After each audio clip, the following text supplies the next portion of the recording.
Olá, sejam bem-vindos, bem-vindas à nossa 19ª aula de leitura e interpretação de O Ente e a Essência, de Tomás de Aquino. Nós estamos comentando o segundo capítulo deste opúsculo. Ele diz assim: portanto, nas substâncias compostas, nota-se a forma e a matéria, como no homem a alma e o corpo. Não se pode, porém, dizer que apenas um deles seja denominado essência. De fato, que a matéria sozinha não seja a essência da coisa é patente, pois a coisa tanto é cognoscível como é classificada numa espécie ou num gênero pela sua essência. Ora, nem a matéria é princípio de conhecimento, nem algo é fixado num gênero ou espécies graças a ela, mas graças àquilo que algo é em ato. Também a forma sozinha não pode ser denominada essência da substância composta, embora alguns se esforcem por afirmá-lo. Com efeito, pelo que foi dito, evidencia-se que a essência é aquilo que é significado pela definição da coisa. Ora, a definição das substâncias naturais contém não apenas a forma, mas também a matéria, pois de outro modo as definições naturais e matemáticas não difeririam. Também não se pode dizer que a matéria é posta na definição da substância natural como um acréscimo à sua essência, ou como um ente fora de sua essência, porque esse tipo de definição é próprio aos acidentes que não têm uma essência perfeita, donde ser preciso que recebam na sua definição o sujeito que está fora do seu gênero. É claro, portanto, que a essência compreende a matéria e a forma. Recapitulando, Tomás está colocando a questão que é a seguinte: como a essência se encontra em diversos, como a essência se encontra nas substâncias e nos acidentes, como a essência se encontra nas substâncias compostas e nas substâncias simples. Bem, aqui estamos nesse momento em que Tomás de Aquino coloca este problema, como a essência se encontra nas substâncias compostas. Ele procura dizer que apenas a matéria não é a essência da substância composta e também que apenas a forma não é a essência da substância composta. Então, nós temos até agora duas conclusões negativas. A matéria sozinha não é a essência da substância composta e a essência da substância composta não é a forma sozinha. Na última aula, nós tratamos dessa segunda conclusão negativa, isto é, que a forma sozinha não é a essência da substância composta.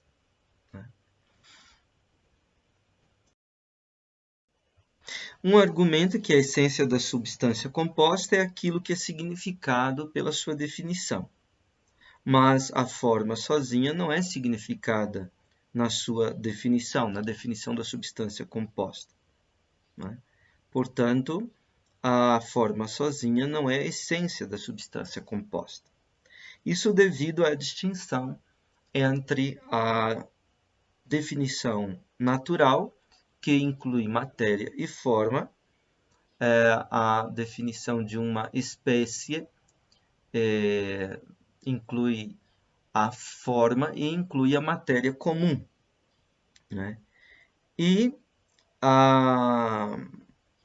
enquanto a definição matemática, ela concerne apenas a forma, ela exclui a matéria sensível, né, de sua definição, como quando nós definimos alguma figura geométrica, por exemplo. A outra O outro argumento, né, que vemos no número 3, né, para essa segunda conclusão negativa, diz respeito à matéria não poder ser um acréscimo que é posto, né, na definição da substância natural. Porque o que se põe como acréscimo é um acidente. O acidente é aquilo que é próprio do acidente devido à sua imperfeição, devido à imperfeição de sua essência. Isso não pertence à substância específica, né? O que não, o que é fora da essência da substância em sua especificidade é acidente, né? O acidente ele não pertence à substância específica. Então a matéria não é acrescentada ao modo de um acidente. O acidente precisa de um sujeito para ser, né? Como o branco não é em si, o branco é a cada vez branco nesta ou naquela coisa. O branco na parede, o branco na folha de papel, por exemplo. Então, o branco precisa de um sujeito que está fora do seu próprio gênero, né? O branco é uma cor, pertence ao gênero da cor, né? Enquanto que o papel, a parede, não pertence ao gênero do branco, não pertence à cor, né? O sujeito não pertence ao gênero do acidente, né?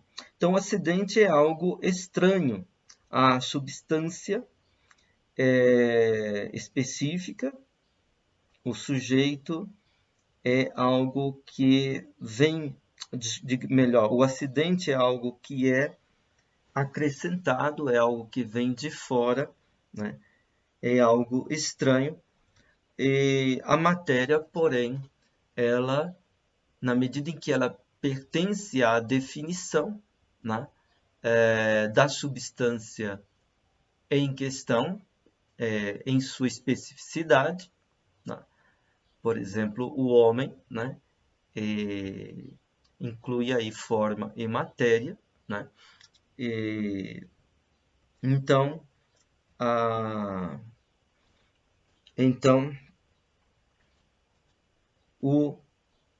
matéria não poderá ser considerada acidente, né? Esse é um segundo tipo de argumento a essa segunda conclusão de que a forma sozinha ela não pode ser tomada como a essência das substâncias compostas. Agora vem a terceira conclusão negativa,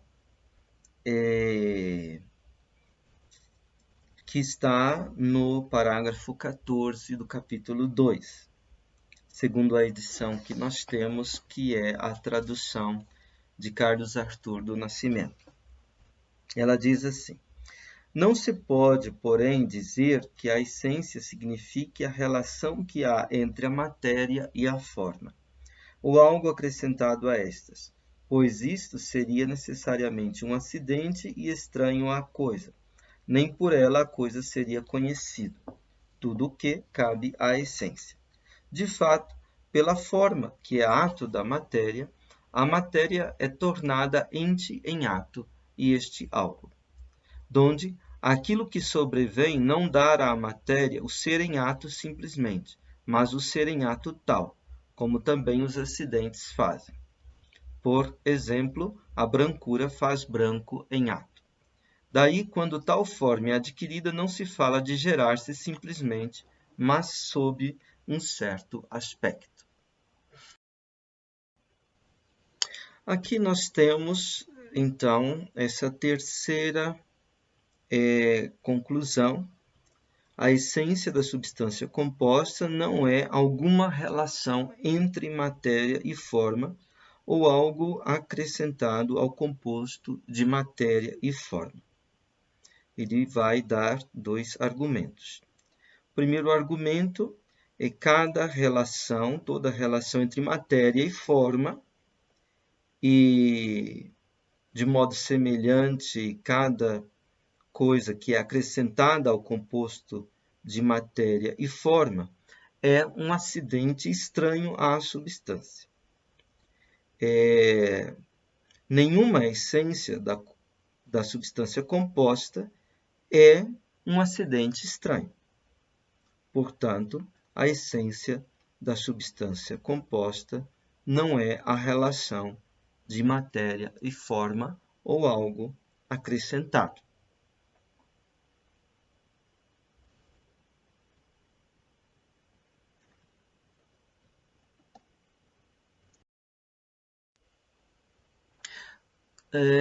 É importante notar o argumento em relação a esta premissa de que nenhuma essência da substância composta é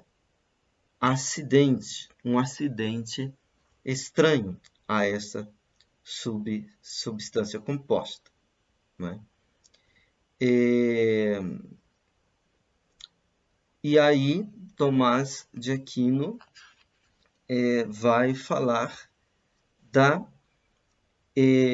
forma e matéria, da forma substancial e da forma acidental, e da geração em relação à forma substancial e em relação à forma acidental.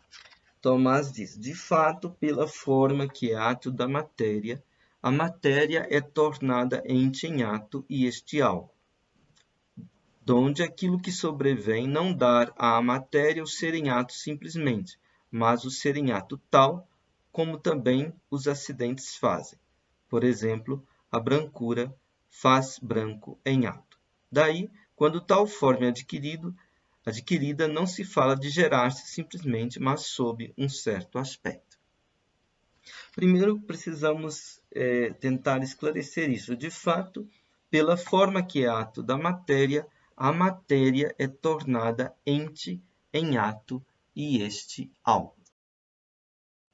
É preciso lembrarmos aquilo que já estudamos ao evocarmos o texto Os Princípios da Realidade Natural, ou seja, que ser em potência significa que algo pode existir e não existe, e que ser em ato significa que algo existe.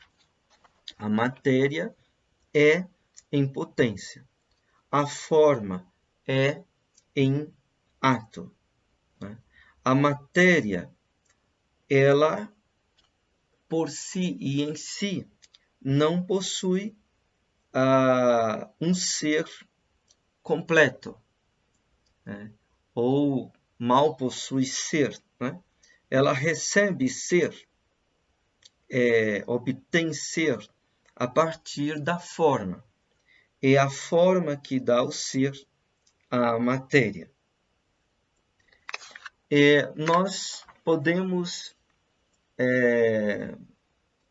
ver isso quando Aristóteles, no seu livro De Anima, no capítulo 2, né, na sua obra De Anima, no livro 2, Aristóteles discute a questão da alma, que é a forma, e do corpo, que é a matéria, da substância composta, que é o ser vivente.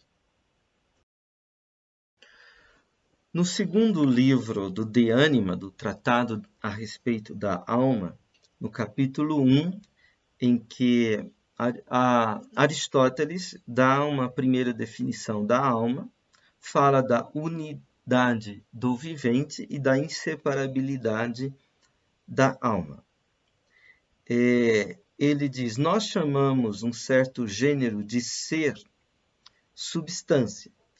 E dizemos substância, em primeiro sentido, a matéria, a qual, por si, não é algo de determinado, né? Então, um primeiro significado da substância é matéria, e que a matéria, por ela mesma, não é algo determinado, não é um todeti, um isto aí, um algo determinado, né? No segundo sentido, nós chamamos de ousia, né, a forma e a espécie. Em grego, morphé e eidos, né? Em virtude das quais, precisamente, se fala de algo determinado. Então, a matéria ela não é por si mesma determinada, a forma e a espécie, né? A morfé e o eidos é algo de determinado. Não só algo de determinado, como também algo de determinante, né? A matéria é indeterminada, né? Então, a forma, ela sendo determinada, ela é também determinante da matéria. Isso quer dizer que a forma dá ser à matéria, quer dizer, ela determina a matéria, fazendo com que a matéria, que é indeterminada, que mal tem ser, que ela, então, passe a ser. Ela é numa determinada configuração, numa determinada estruturação, ela é num determinado tipo de ser, numa determinada espécie ou eidos, num determinado aspecto, né? Em terceiro lugar, ousia, substância, ele diz, se diz o composto desses dois, né? O composto de matéria e forma. Então ele diz, a matéria, pois, é potência, e a forma, ato. Então, matéria é potência, hyle é dynamis, e a forma, o eidos, é ato, entelecheia, né? Agora, o ato, Aristóteles se diz de dois modos, né? Como o conhecimento ou como o uso do conhecimento, né? Aqui um exemplo que Aristóteles está dando, né? Eu, por exemplo, possuo o conhecimento de matemática, né? Isso é um ato, né? A posse do conhecimento de matemática. Agora, eu estar realizando um cálculo, e neste cálculo uma operação matemática, eu estou fazendo uso desse conhecimento que eu possuo. Aí é um outro tipo de ato, né? Então, nós temos um ato primeiro, que é a posse do conhecimento, e temos um ato segundo, que é estar fazendo uso da posse desse conhecimento. Bom, em relação a essa questão de forma e matéria, no caso do vivente, então, a matéria será corpo, né? Enquanto o corpo será estruturado como corpo, será vivificado como corpo a partir da forma que é a alma. Aristóteles segue dizendo, ora, as substâncias parecem ser sobretudo os corpos, e entre estes especialmente aqueles naturais, uma vez que estes são os princípios de todos os outros, né? Sem os corpos naturais, não temos os corpos artificiais, né? Entre os corpos naturais, pois, alguns possuem a vida e outros não. Chamamos vida a capacidade de nutrir-se por si, de crescer e de se depauperar. Por consequência, todo corpo natural dotado de vida será substância. e o será precisamente no sentido de substância composta, né? Então, corpo natural dotado de vida será substância. Um vegetal, uma planta, uma árvore, será uma substância. Um animal, um cavalo, um gato, né? Um macaco, será uma substância composta, né? Que tem vida, né? Um homem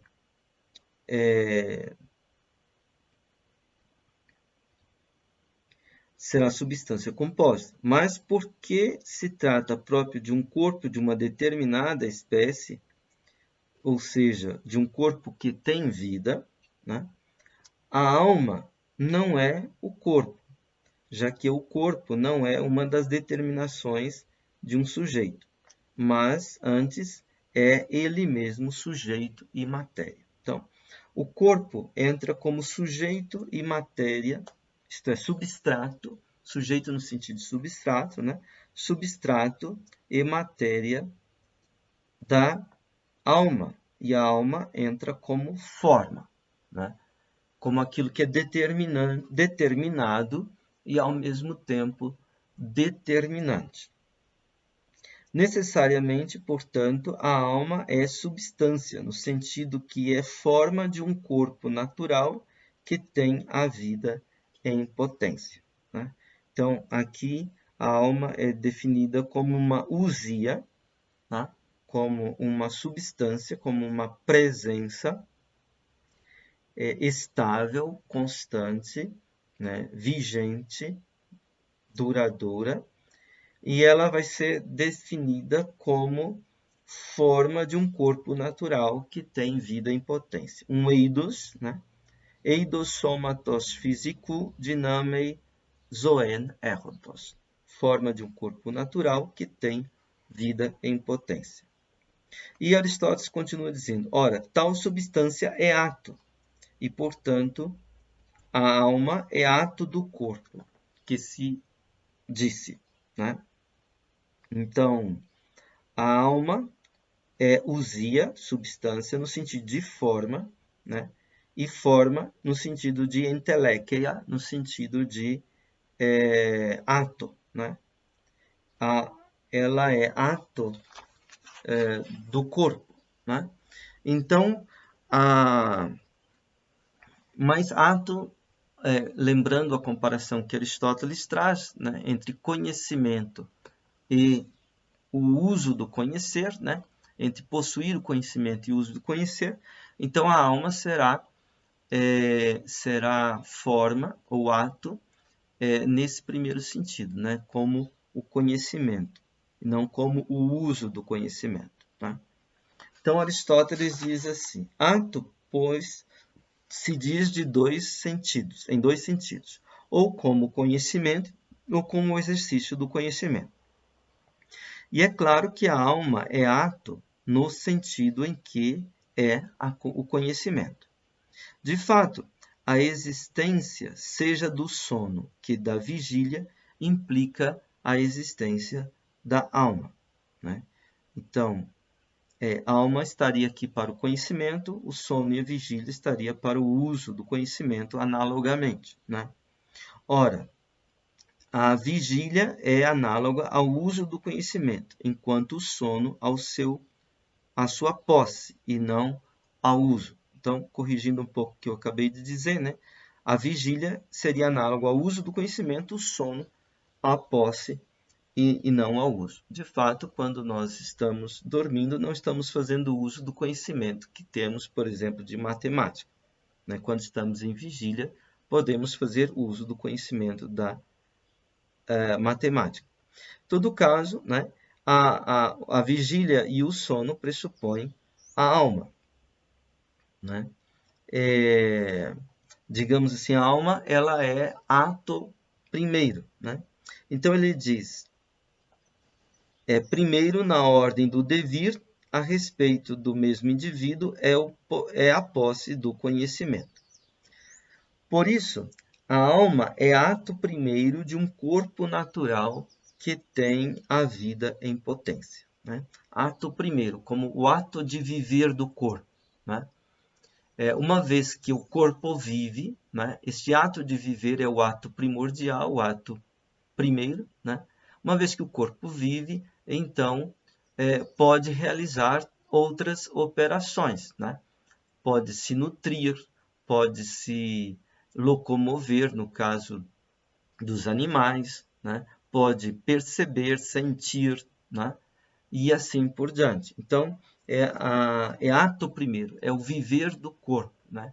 A alma como esta forma que determina o corpo como corpo vivente, né? Como um corpo vivente, em primeiro lugar, depois como um corpo capaz, por exemplo, de perceber, de sentir, de se nutrir, né? E assim por diante, de se reproduzir e assim por diante. Espero que com esse retorno ao De Anima, livro 2, ficou um pouco mais claro isso que foi dito por Tomás. De fato, pela forma que é ato da matéria, a matéria é tornada ente em ato e este algo, né? Então, no caso, né, pela alma, né, o corpo é tornado um corpo vivente, né? E este corpo vivente, né, que pode ser o corpo vivente de uma árvore, o corpo vivente de um cavalo, o corpo vivente de um homem, né? Importante que pela alma que o corpo que tem vida em potência recebe então essa determinação de viver, né? E logo em seguida ele diz: donde aquilo que sobrevém não dá à matéria o ser em ato simplesmente, mas o ser em ato tal, como também os acidentes fazem. Por exemplo, a brancura faz branco em ato.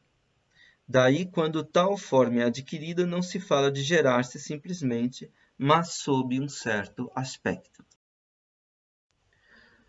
Aqui queremos voltar ao capítulo 1 do texto Os Princípios da Realidade Natural, de Tomás de Aquino, que nós já comentamos, mas que queremos retomar novamente. Ele diz assim: assim como tudo que existe, eu estou lendo o número 3 do primeiro capítulo desse texto, Os Princípios da Realidade Natural. Diz assim como tudo que existe em potência pode ser chamado matéria, também tudo que tem existência, qualquer que seja a existência, substancial ou acidental, pode chamar-se forma.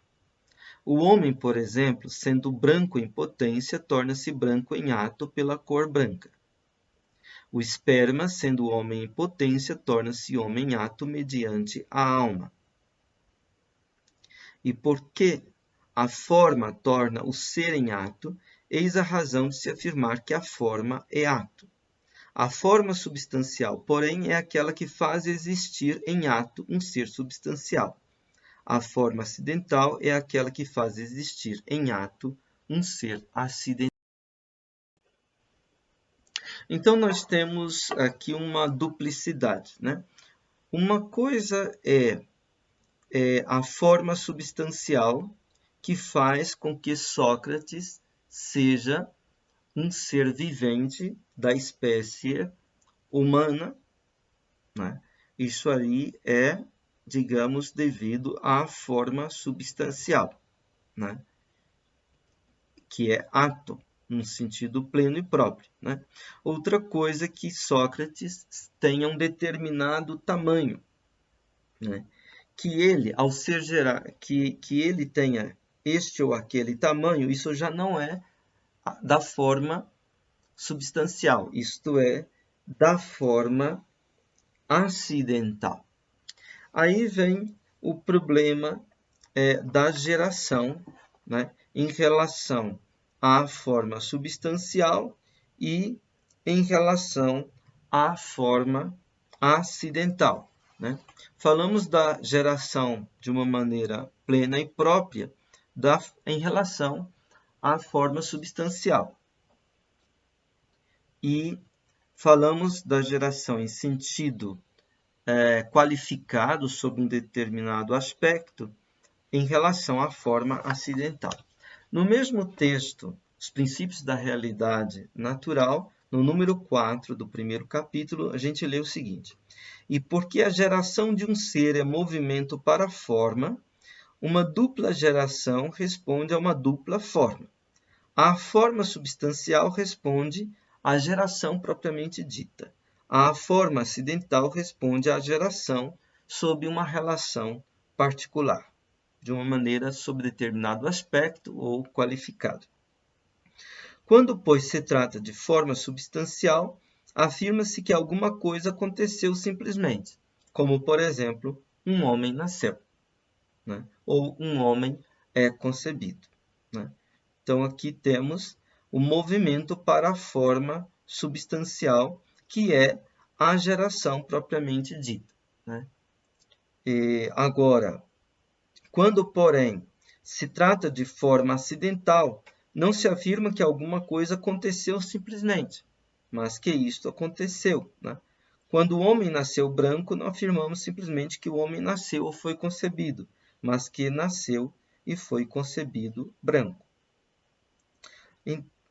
Então, nós temos a geração propriamente dita, que é a passagem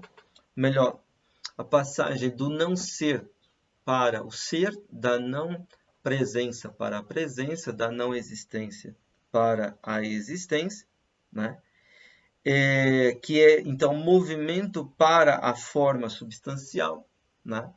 Em que uma matéria é determinada pela forma substancial, isso é a geração, né? No caso, o esperma que se encontra com o óvulo, né? Os gametas aí que recebem essa determinação de viver, né?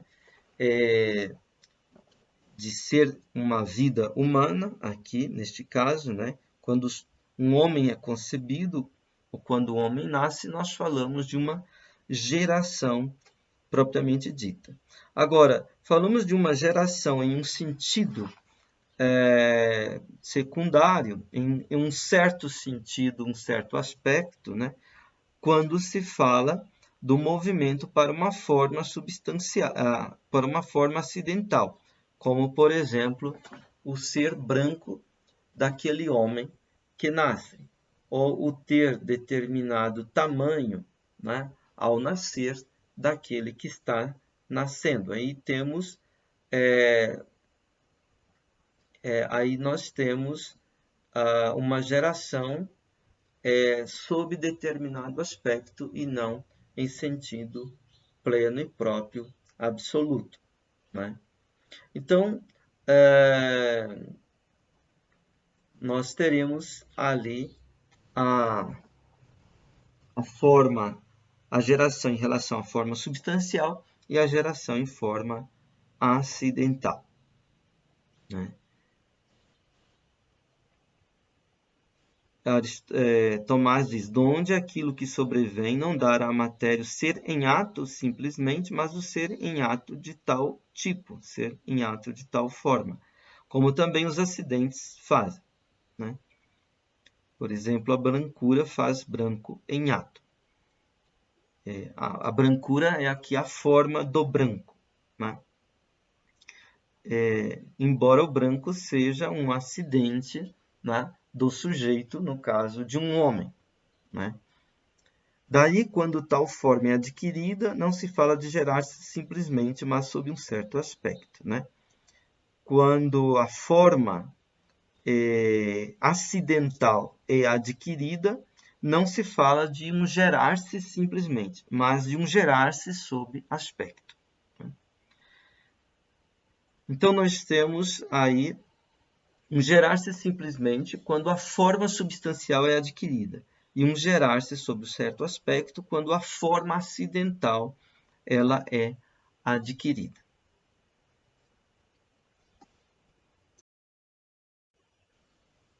Agora passamos para o número 15 do capítulo 2. Ele diz assim: resta, pois, que o nome de essência nas substâncias compostas significa aquilo que é composto de matéria e forma. Com esta posição harmoniza-se a palavra de Boécio no comentário dos predicamentos, onde diz que usia significa o composto. Com efeito, usia entre os gregos é o mesmo que essência entre nós, como ele mesmo diz no livro sobre as duas naturezas. Avicena também diz que a quiddidade das substâncias compostas é a própria composição de forma e matéria. O comentador também diz no comentário sobre o livro 7º da Metafísica: a natureza que as espécies nas coisas sujeitas à geração têm é algo intermediário, isto é, composto de matéria e forma. Então, depois de termos 3 conclusões negativas, a primeira, que a matéria sozinha não é a essência da substância composta. A segunda, que a forma sozinha não é a essência da substância composta. A terceira, que a relação entre a matéria e a forma, ou algo acrescentado, estranho a elas, seja a substância, a essência da substância composta, também isso é negado. Isto é, não é a essência da substância composta. Então, temos 3 conclusões negativas.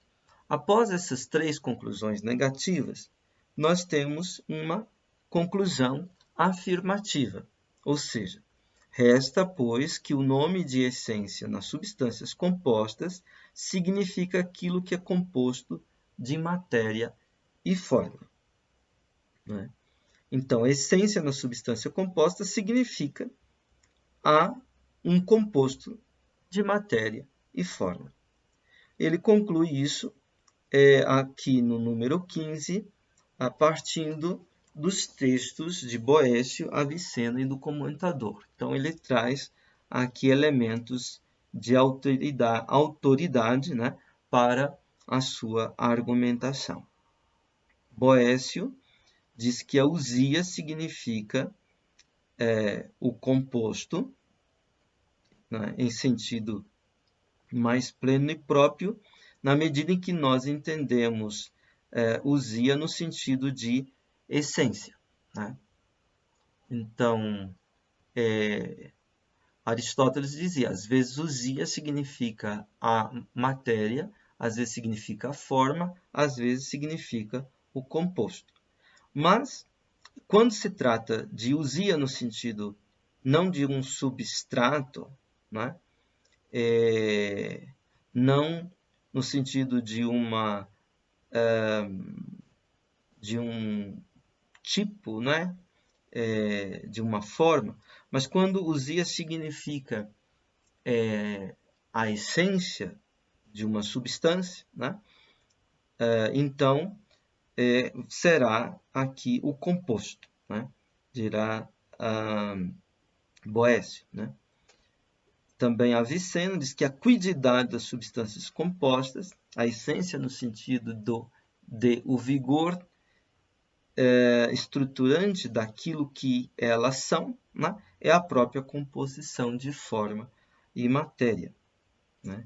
E o comentador, que é Averroes, né, diz que nas coisas sujeitas à geração, né, aquelas coisas que passam do não ser ao ser, né, e em passando do não ser ao ser, passam ao ser tal coisa, a ser coisa de tal tipo, né? Então, a natureza que as espécies nas coisas sujeitas à geração têm é algo intermediário, isto é, composto de matéria e forma. E ele prolonga esta conclusão afirmativa, depois das 3 conclusões negativas, dizendo: com esta concorda também a razão, pois o ser da substância composta não é apenas da forma, nem apenas da matéria, mas do próprio composto. Ora, a essência é de acordo com o que a coisa é dita ser. Daí ser preciso que a essência pela qual a coisa é denominada ente, não apenas a forma, nem apenas a matéria, mas ambas, embora a seu modo somente a forma seja causa desse ser. Pois assim o vemos em outros que são constituídos de vários princípios, que a coisa não é denominada a partir apenas de um daqueles princípios, mas a partir daquele que abarca ambos, como é claro nos sabores, pois a doçura é causada pela ação do quente que digere o úmido, e embora o calor seja desta maneira causa da doçura, no entanto o corpo não é denominado doce pelo calor, mas pelo sabor que abarca o quente e úmido. Então, a essência é aquilo que faz com que um ente seja e com que um ente possa ser denominado de ente, né? Isto é, a essência é aquilo pelo que Sócrates é chamado de ente e é ente, né? Isto é aquilo de acordo com o que a coisa é dita ser, né? A essência é aquilo pelo que a coisa tem ser e é chamado de ser, né? Agora, quando uma coisa ela é constituída por vários princípios, né? Quando há uma pluralidade de princípios que constitui uma coisa, então a essência da coisa não será um destes princípios, mas será ambos os princípios. Bom, no caso, os princípios ontológicos aqui são a matéria e a forma. Então, no caso de uma substância que é constituída por princípios plurais, né, por vários princípios, no caso aqui 2 princípios, né, matéria e forma, então a essência não será um deles isoladamente, seja um, seja outro, mas será ambos, né, na sua unidade, né? Por isso que o homem não será apenas alma, nem apenas corpo, mas o homem será corpo e alma na sua unidade, né? O homem não será também a relação de corpo e alma como algo que se acrescenta, estranho, né? Então, o homem será justamente essa unidade de corpo e alma, de matéria e forma, né? No caso aí, não uma alma qualquer, mas uma alma intelectiva. Verdade é uma alma intelectiva que subsume as funções da alma vegetativa, como a nutrição, o crescimento, e da alma sensitiva, como a percepção. No entanto, embora nós tenhamos princípios, vários princípios aí constituindo essencialmente uma única coisa, né? Apenas a forma é que é o constituinte no sentido de uma causa, né? Porque a forma é determinante, né? Nós vimos que a forma ela dá o ser à matéria, né? Dá o ser em ato à matéria. A forma é ato e dá o ser em ato à matéria. Então, em sentido ativo, né? Determinante é a forma, a causa, digamos assim, né? Então, não é tanto uma causa eficiente, né? Que é levada em consideração, e sim a causa formal nessa constituição de o que é aquela coisa. Então, a coisa ela é denominada a partir da sua forma, né? Da forma que o constitui, que dá o ser e que dá o ser em ato à matéria. A coisa não é denominada, ela não é chamada, né? Assim, deste ou daquele modo, a partir da causa eficiente que a fez produzir, né? Que a fez ser produzida. O exemplo do sabor, aí, do doce, né? Então, ele diz assim,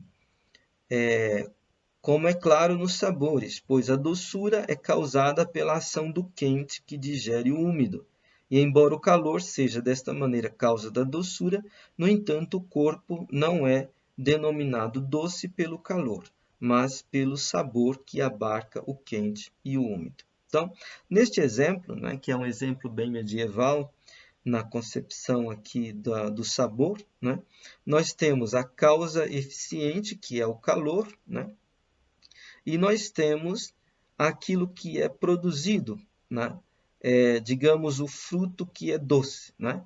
O fruto é doce graças à ação do calor sobre o fruto. Né? Aqui, o quente e úmido, né, aparecem como qualidades da matéria. Né? Qualidades da matéria, o fruto enquanto quente e úmido. Né? Mas, digamos assim, não é o calor que faz com que o fruto seja chamado doce, e sim a doçura, né? É a forma, né, de sabor. A doçura é a forma do doce, né? Como a brancura é a forma do branco. Né? Então, é graças à forma que algo recebe o seu nome, como também é graças à forma que algo é conhecido, né? E que algo é colocado numa determinada espécie e num determinado gênero. Então, embora ambos, matéria e forma, sejam em sua unidade a essência de uma substância composta, né, há uma certa primazia da forma no sentido de denominar aquela coisa, de dar a ela um nome, e no sentido de também de torná-la inteligível, objeto de conhecimento, né, de classificação na espécie e no gênero. Né? Então, com isso, nós encerramos este momento de O Ente e Essência, que discute o que é a essência da substância composta. Vimos 3 conclusões negativas, que a essência não é a matéria sozinha, que a essência não é a forma sozinha, que a essência não é a relação de matéria e forma. E uma conclusão positiva, de que o nome de essência nas substâncias compostas significa aquilo que é composto de matéria e forma. No número 17 já entraremos num problema que surge aí, que é o problema do princípio de individuação. Muito obrigado pela sua atenção e pela sua paciência. Desculpe aí toda a nossa gagueira, né? Porque a gente vai tentando formular as questões com precisão. Às vezes não sai de uma maneira precisa aquilo que a gente está tentando formular, mas espero que ao final das contas este comentário possa ajudar você a entender melhor o texto. Muito obrigado e até a próxima oportunidade.